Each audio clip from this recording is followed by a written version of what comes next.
Pada sel kelamin tumbuhan ini terdiri atas dua, yakni sel kelamin jantan dan sel kelamin betina. Yang mekanisme proses dalam tahap-tahap pembentukan sel kelamin tumbuhan untuk proses pembuahan melibatkan sel kelamin jantan dan betina. Yang sel-sel kelamin tersebut dihasilkan oleh alat-alat kelamin terbentuk setelah organisme dewasa. Dalam proses pembentukan sel kelamin ini disebut dengan gametogenesis. Pada gametogenesis ini melibatkan pembentukan sperma dan pembentukan sel telur atau ovum. Mikrosporgenesis. Pada bunga terdapat alat kelamin jantan yang berupa benang sari. Benang sari terdiri atas tangkai sari dan kepala sari atau antera. Di dalam kepala sari dihasilkan mikrosporosit yang diploid.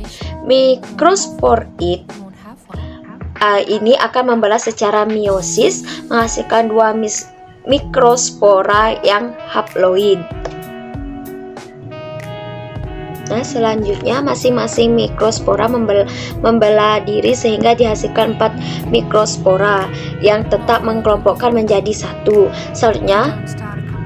Selanjutnya nukleus dan setiap mikrospora membelah menjadi 2 nukleus haploid. Peristiwa ini disebut karyokinesis. Nukleus yang satu disebut nukleus saluran serbuk sari, yang lain disebut nukleus generatif. Setelah serbuk sari terbentuk, nukleus generatif akan membelah secara mitosis menghasilkan 2 nukleus sperma atau spermatogen.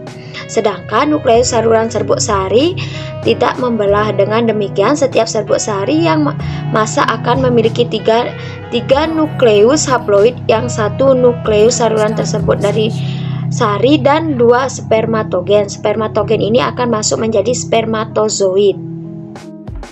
Megasporogenesis. Sel telur atau ovum berasal dari sel induk atau megasporosi yang haploid. Sel telur ini terdapat dalam ovarium atau bakal buah. Mula-mula, megasporosit membelah meiosis menghasilkan 2 sel haploid. Selanjutnya, masing-masing sel haploid membelah sekali lagi sehingga seluruh dihasilkan 4 megaspora yang haploid dan tersusun berderetan. 3 megaspora akan mengalami degenerasi sehingga mati. Sedangkan 1 megaspora lainnya akan tetap hidup dan akan membelah meiosis menghasilkan 2 megaspora haploid. Masing-masing megaspora akan bergerak ke kutub yang berwarna. Yang satu akan menuju kalaza, sedangkan yang lainnya akan menuju ke mikropil. Mikropil ini merupakan tempat masuknya saluran serbuk sari ke dalam kandung lembaga. Selanjutnya, satu inti yang dekat mikropil menuju ke tengah kandung lembaga bergabung dengan satu inti yang berasal dari kalaza, membentuk megagametosit. 3 inti yang tertinggal di daerah kalaza disebut dengan antipoda, akan mengalami degenerasi dan akan mati. 3 inti yang berada di daerah mikropil yang tengah menjadi sel telur atau ovum, sedangkan pengapitnya disebut sinergit. Sinergit ini juga akan mengalami degenerasi dan mati. Setelah terbentuk ovum dan megagametosit, berarti kandung lembaga sudah masak dan siap dibuahi. Pada tumbuhan biji tertutup terjadi pembuahan ganda. Spermatosit yang masuk ke dalam kandung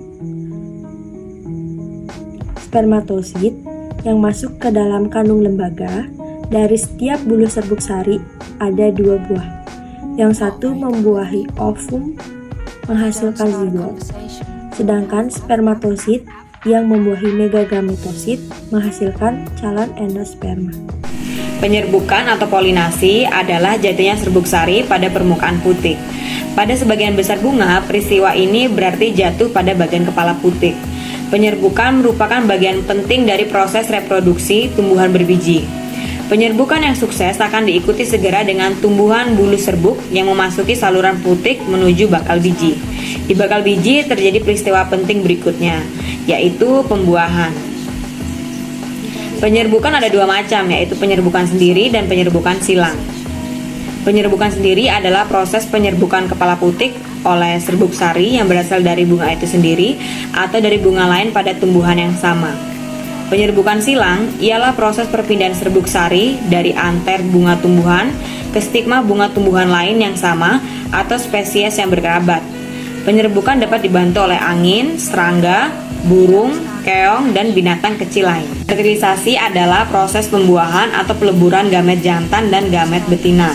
Dibagi dua, yaitu fertilisasi internal, yaitu pembuahan yang terjadi di dalam tubuh induk betina. Dan yang kedua, fertilisasi eksternal, yaitu pembuahan yang terjadi di luar tubuh induk betina. Setelah terjadi penyerbukan pada bunga, maka serbuk sari di kepala putik akan membentuk saluran-saluran menuju ke bakal biji yang disebut bulu serbuk atau bulu sari.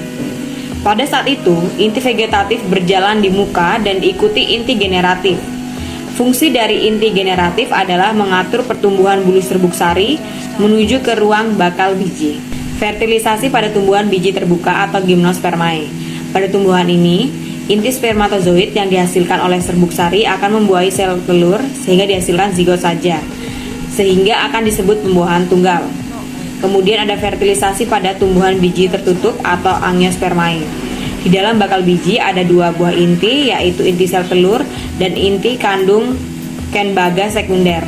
Inti sperma 1 membuahi sel telur dan menghasilkan zigot yang akan tumbuh menjadi keping lembaga. Sedangkan inti sperma 2 akan membuahi inti kandung lembaga sekunder dan menghasilkan putik lembaga. Jadi pada bakal biji terjadi 2 kali pembuahan sehingga disebut pembuahan ganda. Pematangan biji dan buah. Pematangan biji. Pematangan biji akan berkecambah setelah menyerap air dari lingkungan sekitar. Air yang masuk ke dalam biji tersebut akan memicu hormon dan enzim untuk bekerja sehingga embrio dalam biji mulai tumbuh. Biji adalah alat perkembangbiakan tumbuhan ketika sudah mencapai dewasa. Pada umumnya, biji tumbuhan akan berkecambah setelah terpisahnya dari induknya. Memiliki struktur kering karena ada airnya yang sedikit akan memulai tumbuh ketika air dari lingkungan sekitar, tanah dan udara, sehingga dimulaikan proses perkecambahan tersebut. Berikut ini adalah urutan proses perkecambahan biji. Yang pertama, proses perkecambahan diawali dengan masuknya air ke dalam biji yang kering. Biji yang kering tersebut akan menyerap air di lingkungan sekitar atau imbibisi. Yang kedua, setelah biji menyerap air, ukuran biji akan mengembang dan membesar sehingga menyebabkan kulit biji menjadi pecah. Yang ketiga, air yang masuk akan memicu aktifnya hormon giberellin pada embrio. Hormon tersebut kemudian akan memicu sel-sel di lapisan eularon untuk memproduksi enzim amilase. Yang keempat, enzim amilase yang telah dihasilkan atau bekerja di endosperma, cadangan makanan untuk mengubah pati menjadi gula.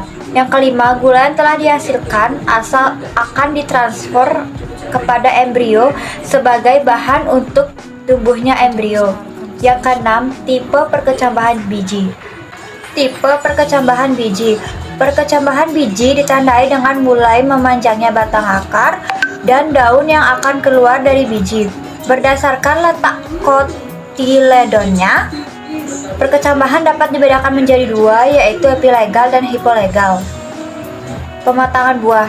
Pertama, pematangan buah di kehidupan tanaman atau organ tanaman dapat dibagi menjadi 3 tahap perkembangan fisiologi utama, yaitu pertumbuhan, pemaksaan, dan senenan.